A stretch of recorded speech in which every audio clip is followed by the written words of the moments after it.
Vous avez la carte ornithomancie qui parle donc de présage.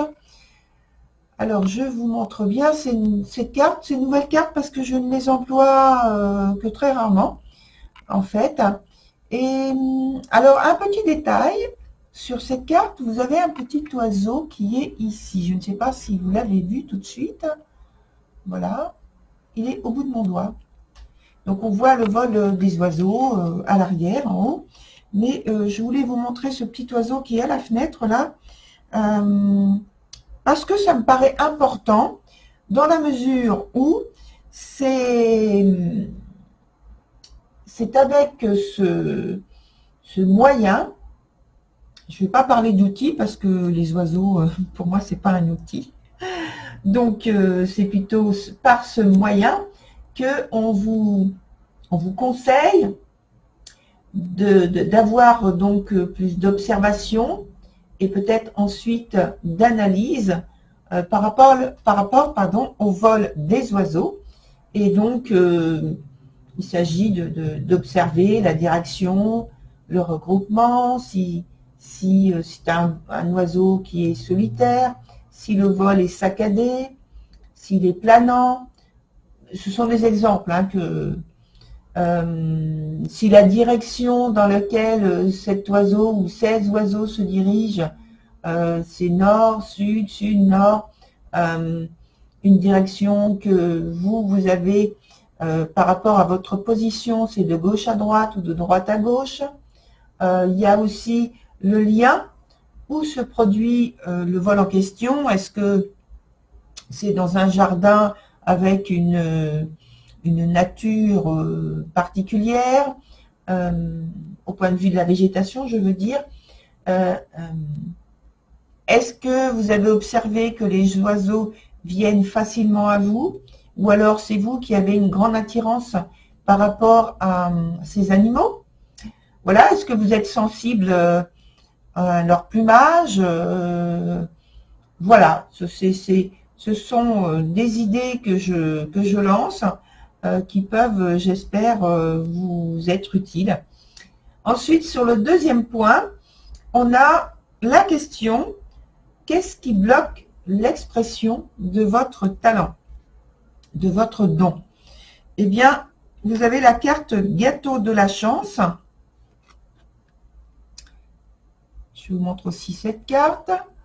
Et cette carte, elle parle donc d'imprévu. Elle vient indiquer en fait qu'est-ce qui bloque. C'est l'aspect imprévu, peut-être l'aspect inattendu qui vous gêne.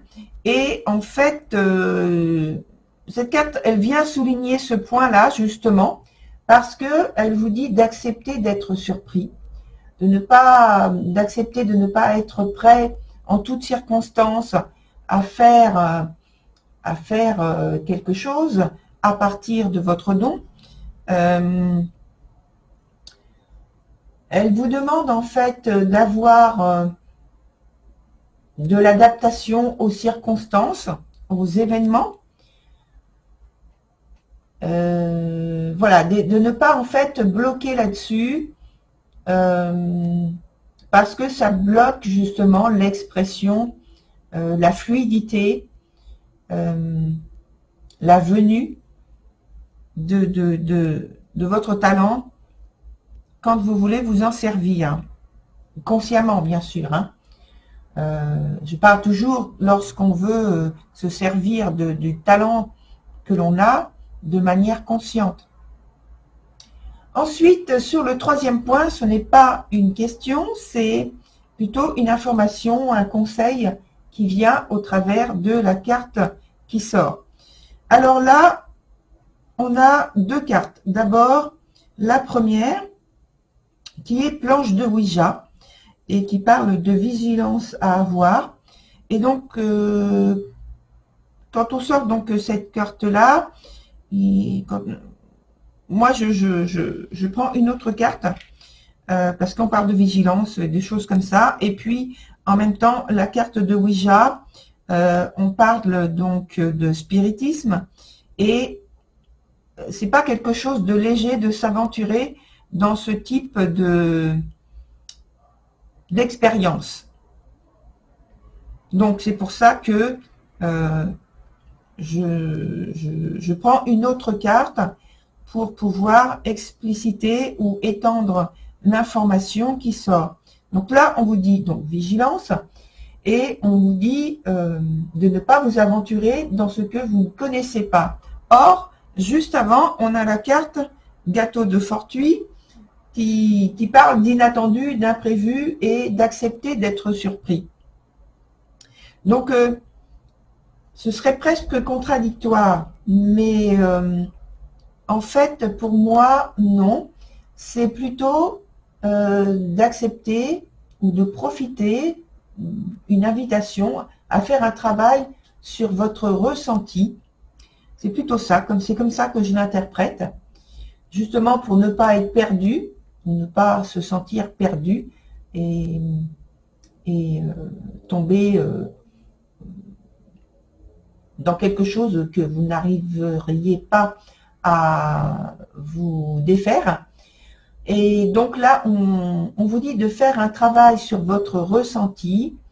Alors, c'est lorsque, je vais vous donner un exemple, lorsque vous entrez en contact avec des personnes ou des objets, ou alors vous entrez dans une pièce, il y a déjà du monde, voilà. Et on vous dit de faire attention donc à votre ressenti. Est-ce que vous ressentez, alors j'ai quelques exemples, est-ce que vous ressentez des frissons? Est-ce que vous entendez un son ou des sons bizarres? Alors, ce ne sont pas des sons comme si vous entendriez là quelqu'un jouer à la batterie. C'est pas ça du tout ce que je veux dire, hein. Un son, c'est un son plutôt intérieur, interne, dans votre corps, dans votre tête, les vibrations qui sont désagréables. Ça peut être une chaleur, une douce chaleur, ou alors une chaleur violente, brûlante, ou alors ressentir un grand froid, ressentir de la raideur, ressentir ou avoir comment dire, au niveau du regard, c'est ça. Est-ce que vous voyez flou d'un seul coup? Est-ce que vous avez des picotements sur votre corps, sur une partie du corps? Est-ce que vous avez d'un seul coup le tournis? Voilà, toutes ces choses-là, c'est votre corps qui parle. Il ne se trompe pas, lui. Et donc, c'est pour ça, d'abord, il faut apprendre à en prendre conscience, à déceler quel langage il a, parce que ce que vous avez pour vous va être peut-être différent pour quelqu'un d'autre, dans différentes circonstances. Et donc, j'ai tiré une autre carte qui va avec, en complément d'information, et c'est la carte pendule. Voilà, je vous la montre. Et sur cette carte, vous pouvez voir que donc le pendule, c'est un cœur en cristal. Et pour moi, ce qui va très bien comme information complémentaire, c'est que on peut vous dire aussi de faire attention aux couleurs. Alors, les couleurs, bien sûr, que vous voyez sur, par exemple, les fleurs de lotus qu'il y a devant moi, voilà. Mais les couleurs du corps subtil, si vous arrivez à les voir, et essayez de, justement, d'en tenir compte, de faire attention à ça, d'apprendre. Hein, il y a des vidéos, il y a des livres qui en parlent. Et pour amener plus de clarté à votre don, dans l'expression, dans l'interprétation que vous pourrez en avoir. Et même chose par rapport au travail dont j'ai parlé au niveau des ressentis, c'est de bien répertorier tout ça soigneusement pour vous, pour pouvoir ensuite avoir de très bonnes interprétations qui vous sont propres et qui vous serviront et qui vous parleront. Chers amis, j'ai besoin de votre collaboration à toutes et tous pour que mes créations puissent atteindre plus de personnes. Alors, merci de vous abonner, c'est gratuit. Il suffit d'un clic et de m'encourager par un j'aime. Je vous assure que ça me fait très plaisir. Maintenant, la suite. Et donc, on a toujours les mêmes points, toujours la même chose. Donc, le premier point qui répond à la question « Quel est votre don ?» Le deuxième point, c'est aussi une question avec ce qui bloque pour développer votre don. Qu'est-ce qui met peut-être une barrière, un obstacle. Et le troisième point n'est pas une question, mais un point d'information pour recueillir davantage d'informations peut-être sur ce qu'est votre don et la manière de travailler, de faire un travail personnel pour que vous puissiez le développer. Alors, on commence sur le point 1 avec, je vais vous remontrer la première carte qui est sortie sur la vidéo 1, c'est la carte ornithomancie. Donc, voilà, avec cette carte, on parlait déjà d'observation donc des oiseaux, du ciel, j'allais dire des ciels, parce qu'il n'y a pas qu'un seul ciel, qu'un seul type de ciel.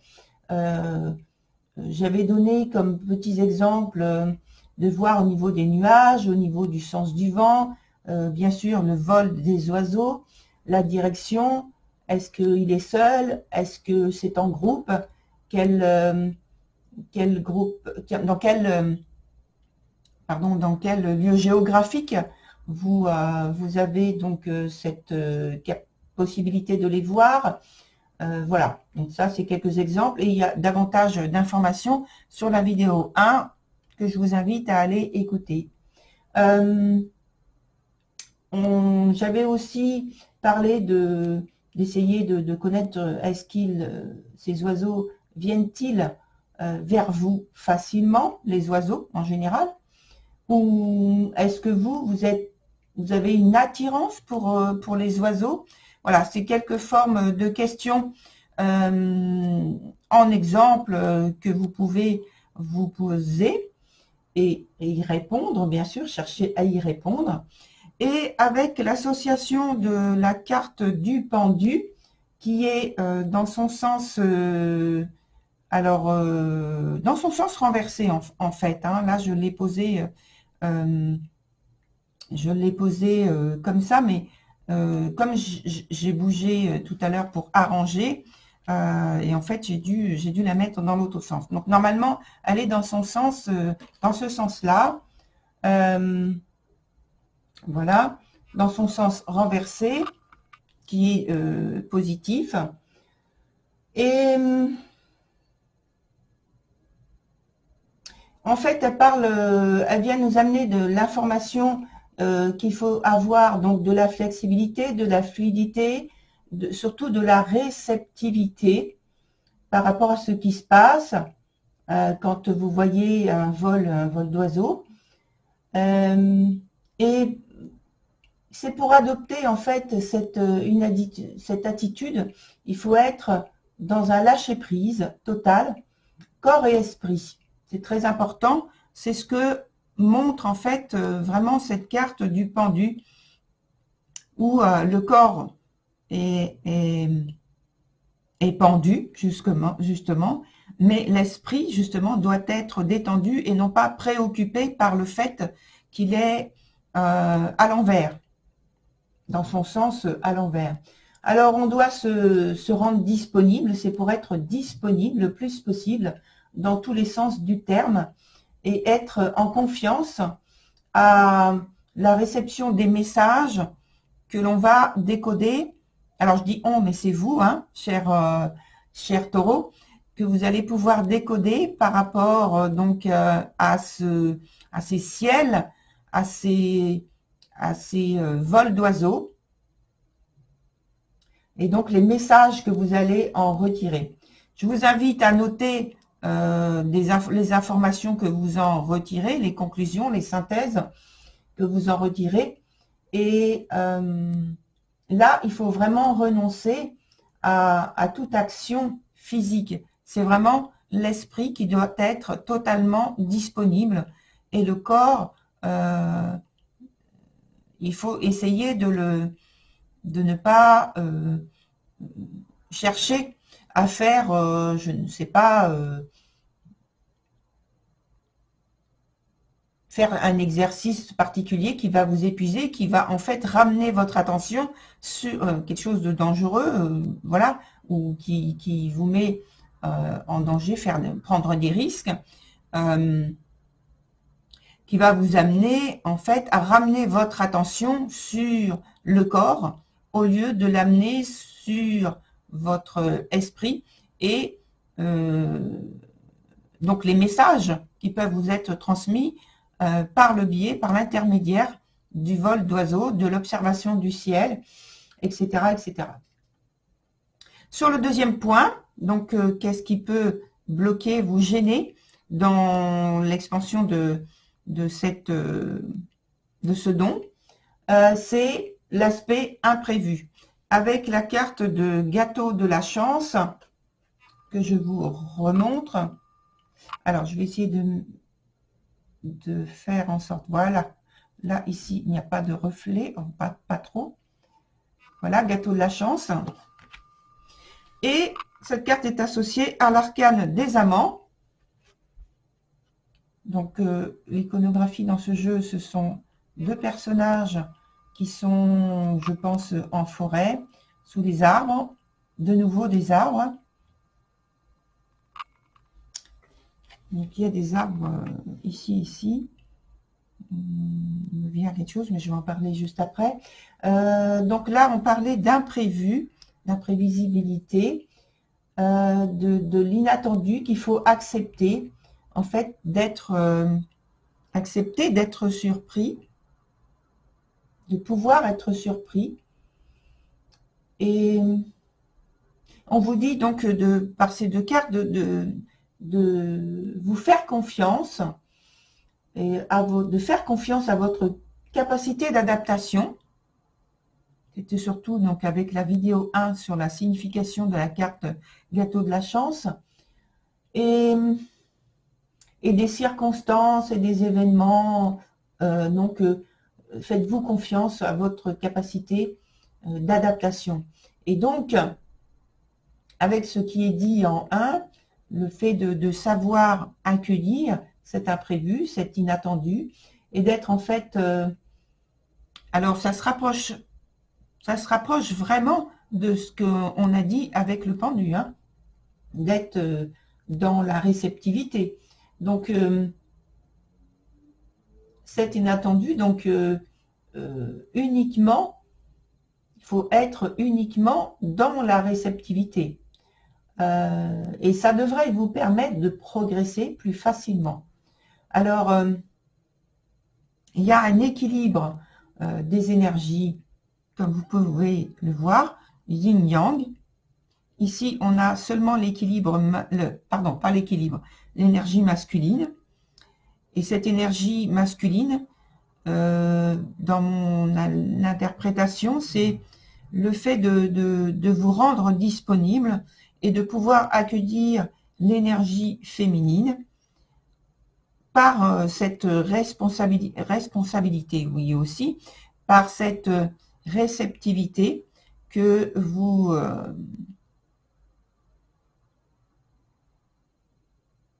avec laquelle vous vous rendez au niveau du corps et au niveau de l'esprit.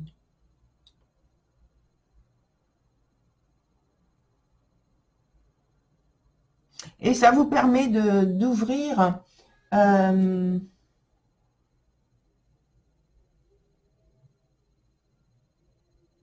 ça vous permet d'ouvrir dans, comme vous voyez, dans les deux cas, il y a l'élément terre, ici et ici. J'étais en train de voir, d'écouter ce qui m'était dit. Donc, il y a l'élément terre qui est très présent, qui vous offre en fait, comme vous voyez, les deux cartes. C'est pas des arbres qui sont dépourvus de branches d'arbres, de feuillage. Alors, il y a beaucoup de reflets, mais alors attendez, je vais faire comme ça.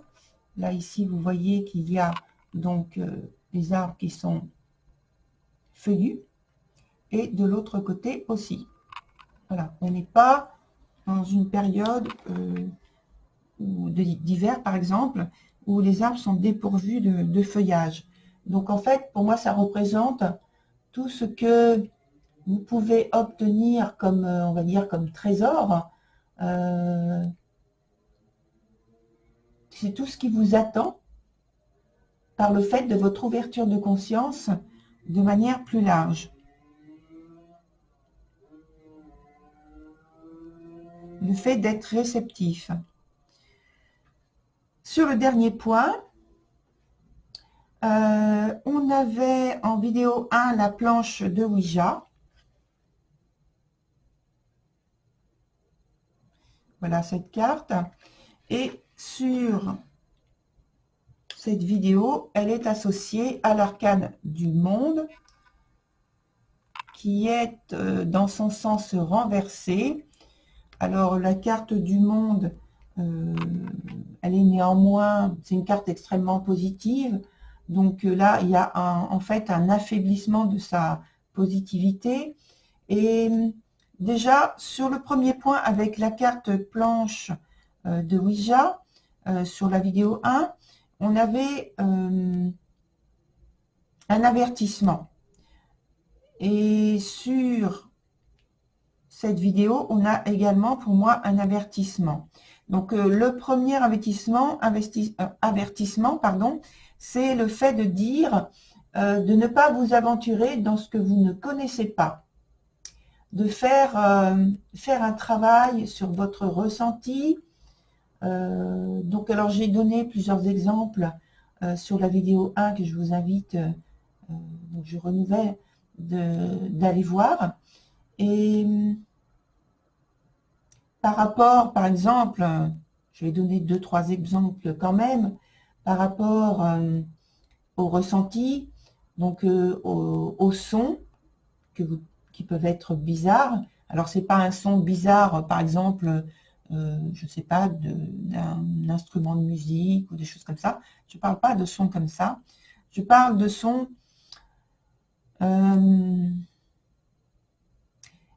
que lorsque vous avez des sens plus développés que ce que vous connaissez habituellement, vous entendez des sons qui sont imperceptibles, oui, par d'autres personnes.